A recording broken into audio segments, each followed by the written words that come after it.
उत्तर होतं खरं सन्माननीय मंत्री महोदयांचं 260 ला विरोधी पक्षाचे सदस्य सतेज उर्फ बंटी पाटील आणि सर्व अनिल परब सगळ्यांनी दिलेलं. परंतु त्यांनी विनंती केलेली आहे, की ते दुपारी घ्या. तर आता माननीय मंत्री महोदय आज उत्तर तर दाखवलेलं आहे आपलं, पण समोर कोणी उपस्थित नसताना विरोधी पक्षाचा एकही सदस्य ते देणं म्हणजे मला वाटतं, की आमची विनंती आहे तुम्हाला, की आज दुपारी किंवा सोमवारी तुम्हाला जसं अ, आपल्या निर्देशाप्रमाणे म्हणजे आज मला फक्त विनंती माझी अशी आहे, की विधानसभेमध्ये देखील भरपूर कामकाज आहे. आपण सोमवारी याचं उत्तर द्यावं.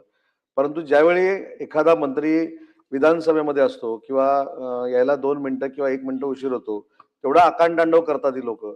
आणि आता कोडच नाहीत. आता आमचे लाडसाहेब येऊन वेळेवर बसतात. लाडसाहेब तुम्ही खरं तर त्यांना प्रश्न विचारला पाहिजे, की महाविकास आघाडीचा मी एकच असा आमदार आहे का, की त्याने वेळेवर आलं पाहिजे? बाकीच्यांनाही मुभा आहे. तर त्याच्यामुळं त्यांना ज्यावेळी सोयीस्कर वाटतं, मंत्री नाहीत, त्यावेळी सभागृह बंद पाडायचं आणि ज्यावेळी अतिशय चांगल्या विषयावर चर्चा आहे, मुंबईच्या हिताची चर्चा आहे, त्यावेळी स्वतः गैरहजर राहायचं.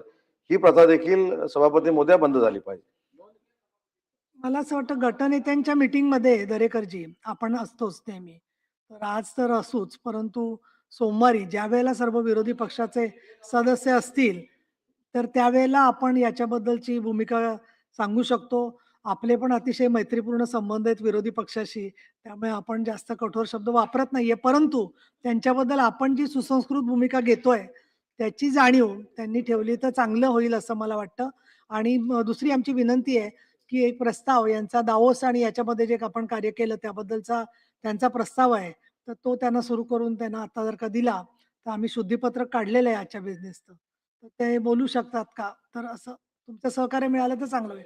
हे मंत्री महोदय बसतील. ठीक आहे, काही हरकत नाही. थँक बोलणार नाही दावोसचे सर्व आमचे मंत्रीच जात आहेत सभापतीमध्ये.